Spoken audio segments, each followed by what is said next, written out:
O desejado de todas as nações. Capítulo 43. Barreiras derribadas. Este capítulo se baseia em Mateus capítulo 15, versos 21 a 28 e Marcos capítulo 7, versos 24 a 36. Depois do encontro com os fariseus, retirou-se Jesus de Cafarnaum e, atravessando a Galiléia, dirigiu-se para a região montanhosa das fronteiras da Fenícia. Olhando para o oeste, avistava, estendendo-se pelas planícies abaixo, as antigas cidades de Tiro e Sidom, com os templos pagãos, os magnificentes palácios e mercados e os portos cheios de embarcações. Além, achava-se a extensão azul do Mediterrâneo, por sobre o qual os mensageiros do Evangelho deveriam levar as boas novas aos centros do grande império do mundo.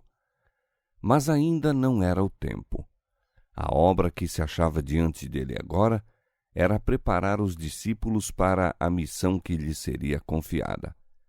Ao buscar essa região, esperava ele encontrar o retiro que não conseguira obter em Betsaida. Todavia, não era esse o único desígnio que tinha ao empreender essa viagem.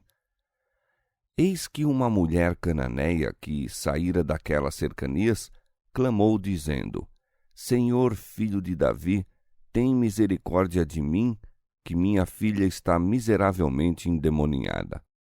O povo dessa região pertencia à antiga raça cananeia. Eram idólatras e desprezados e odiados pelos judeus. A essa classe pertencia a mulher que foi ter então com Jesus. Era pagã, sendo, portanto, excluída das vantagens dia a dia gozadas pelos judeus. Residiam entre os fenícios muitos judeus e a notícia da obra de Cristo penetrara nessa região. Alguns dentre o povo lhe ouviram as palavras e testemunharam as maravilhosas obras que realizava. Essa mulher ouvira falar do profeta que dizia se curava toda espécie de doenças. Ao ser informada de seu poder, nasceu-lhe a esperança no coração. Inspirada pelo amor materno, decidiu apresentar-lhe o caso de sua filha. Tinha o firme desígnio de levar sua aflição a Jesus. Este devia curar-lhe a filha. Ela buscara auxílio dos deuses pagãos, mas não obtivera melhoras. E por vezes era tentada a pensar: que poderá fazer por mim esse mestre judaico? Mas fora-lhe dito: ele cura toda espécie de doenças, sejam ricos ou pobres os que lhe vão pedir ajuda. Decidiu não perder sua única esperança. Cristo conhecia a situação dessa mulher. Sabia que o anelava ver e colocara-se-lhe no caminho. Mitigando-lhe a dor, poderia dar viva representação do que pretendia ensinar. Para esse fim, levara os discípulos àquele lugar.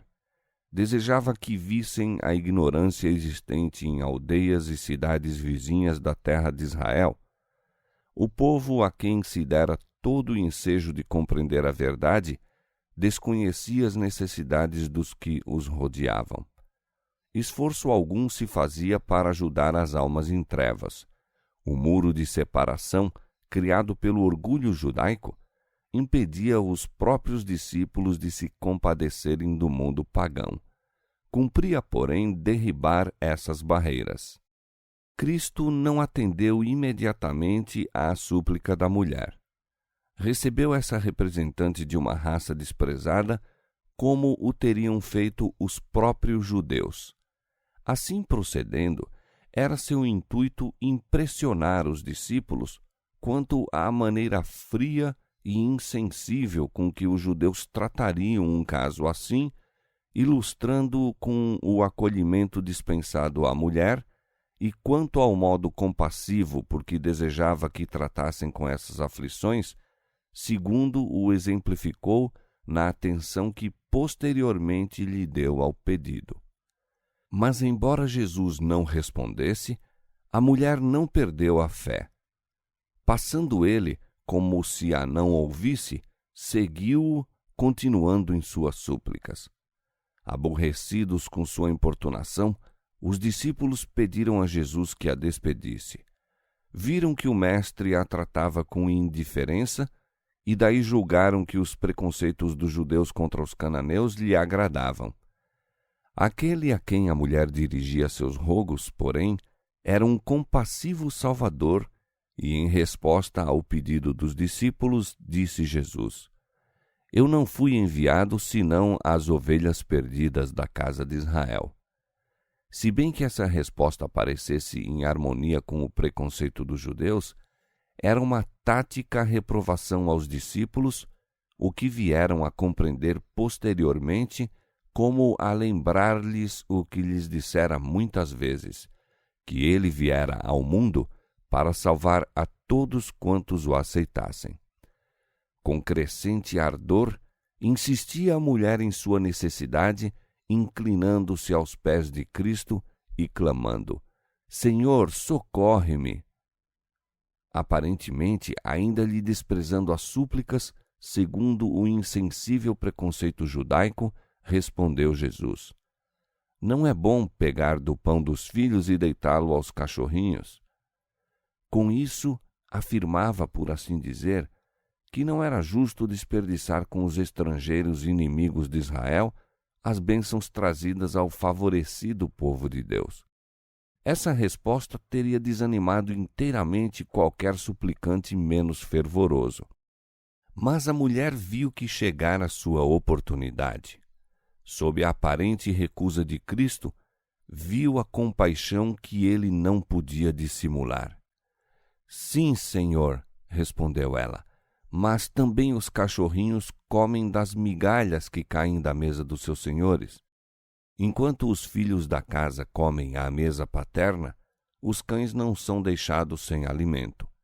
Têm direito às migalhas que caem da mesa abundantemente provida. Assim, se bem que muitas fossem as bênçãos concedidas a Israel, não haveria também uma para ela? Era considerada como um cão. Não teria então também o direito de um cão a uma migalha de sua munificência? Jesus acabava de partir de seu campo de labor, porque os escribas e fariseus estavam procurando tirar-lhe a vida. Murmuravam e queixavam-se, manifestavam incredulidade e azedume e recusavam a salvação tão abundantemente a eles oferecida. Aqui encontra Cristo uma criatura de uma raça infeliz e desprezada, não favorecida com a luz da palavra de Deus. Todavia, submete-se imediatamente à divina influência de Cristo e tem fé implícita em seu poder de lhe garantir o favor que suplica. Pede as migalhas que caem da mesa do Senhor. Se lhe for dado o privilégio de um cão, está disposta a ser como tal considerada. Não a influencia nenhum preconceito ou orgulho nacional ou religioso e reconhece imediatamente Jesus como o Redentor e capaz de fazer tudo quanto lhe pede. O Salvador fica satisfeito. Provou-lhe a fé nele. Por seu trato com ela, mostrou que aquela que era tida como rejeitada de Israel não mais é estranha, mas uma filha na família de Deus. Como filha, tem o privilégio de partilhar das dádivas do Pai. Cristo assegura-lhe então o que pede e conclui a lição dada aos discípulos. Voltando-se para ela com um olhar de compaixão e amor, diz: Ó mulher, grande é a tua fé. Seja isso feito para contigo como tu desejas. E desde aquela hora a sua filha ficou sã. Não mais o demônio a perturbou. A mulher partiu reconhecendo o Salvador e contente com a certeza do deferimento de sua petição. Foi esse o único milagre que Jesus operou quando nessa viagem. Fora para a realização desse ato que ele se dirigira às fronteiras de Tiro e Sidom. Desejava dar alívio à aflita mulher, deixando ao mesmo tempo em sua obra um exemplo de misericórdia para com a filha de um povo desprezado, para benefício dos discípulos quando não mais estivesse com eles. Desejava levá-los a sair da exclusividade judaica, interessando-se em trabalhar por outros além de seu próprio povo. Jesus anelava desvendar os profundos mistérios da verdade ocultos por séculos, de que os gentios deviam ser coobreiros com os judeus e participantes da promessa em Cristo pelo Evangelho. Efésios capítulo 3, verso 6. Esta verdade, os discípulos foram tardios em aprender e o Divino Mestre deu-lhes lição após lição. Recompensando a fé do centurião em Cafarnaum e pregando o Evangelho aos habitantes de Sicar, já dera provas de que não participava da intolerância dos judeus. Mas os samaritanos tinham algum conhecimento de Deus, e o centurião mostrara bondade para com Israel. Agora Jesus pôs os discípulos em contato com uma pagã que consideravam como qualquer outro membro de seu povo, sem nenhum direito a esperar o seu favor. Queria dar um exemplo de como uma pessoa nessas condições devia ser tratada. Os discípulos haviam pensado que ele distribuía muito liberalmente os dons de sua graça. Mostraria que seu amor não devia limitar-se a qualquer raça ou nação. Quando ele disse: "Eu não fui enviado senão às ovelhas perdidas da casa de Israel", declarou a verdade e, ajudando a cananeia, estava cumprindo sua missão. Esta mulher era uma das ovelhas perdidas que Israel devia ter salvo. Era a obra que lhes fora indicada e por eles negligenciada, que Cristo estava cumprindo. Este ato abriu o espírito dos discípulos mais amplamente para o labor que se achava diante deles entre os gentios. Viram um vasto campo de utilidade fora da Judéia. Viram almas suportando dores ignoradas pelos mais altamente favorecidos.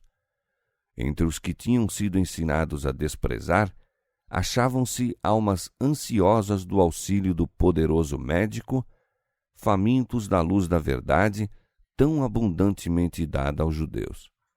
Mais tarde, quando os judeus mais persistentemente se desviaram dos discípulos por declararem que Jesus é o Salvador do mundo, e quando a parede divisória entre judeus e gentios foi derribada pela morte de Cristo, esta lição e outras semelhantes que indicavam não ser o trabalho evangélico restringido por costumes ou nacionalidades, tiveram sobre os representantes de Cristo poderosa influência em lhes dirigir os labores.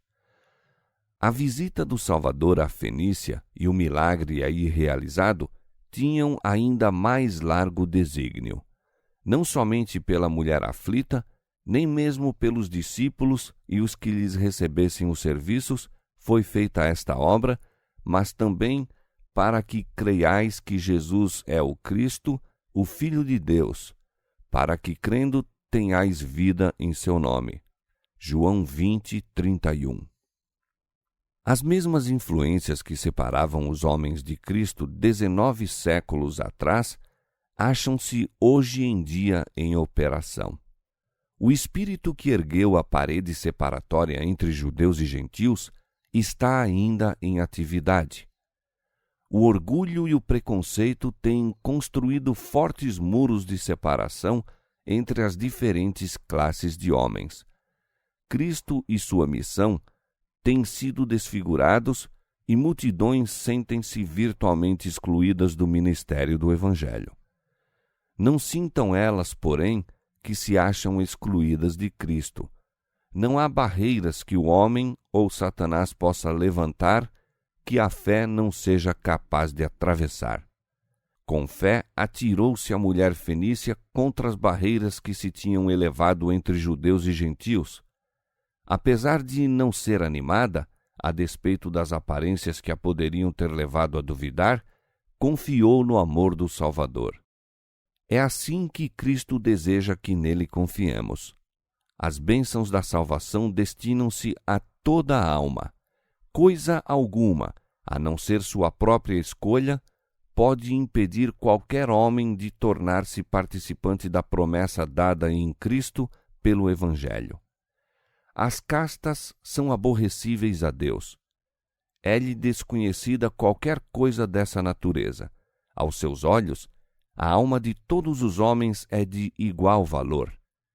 De um só fez toda a geração dos homens, para habitar sobre toda a face da terra, determinando os tempos já dantes ordenados e os limites de sua habitação, para que buscassem ao Senhor, se porventura, tateando, o pudessem achar, ainda que não está longe de cada um de nós. Sem distinção de idade ou categoria, de nacionalidade ou de privilégio religioso, são todos convidados a ir a ele e viver. Todo aquele que nele crer não será confundido, porquanto não há diferença. Nisto não há judeu nem grego, não há servo nem livre.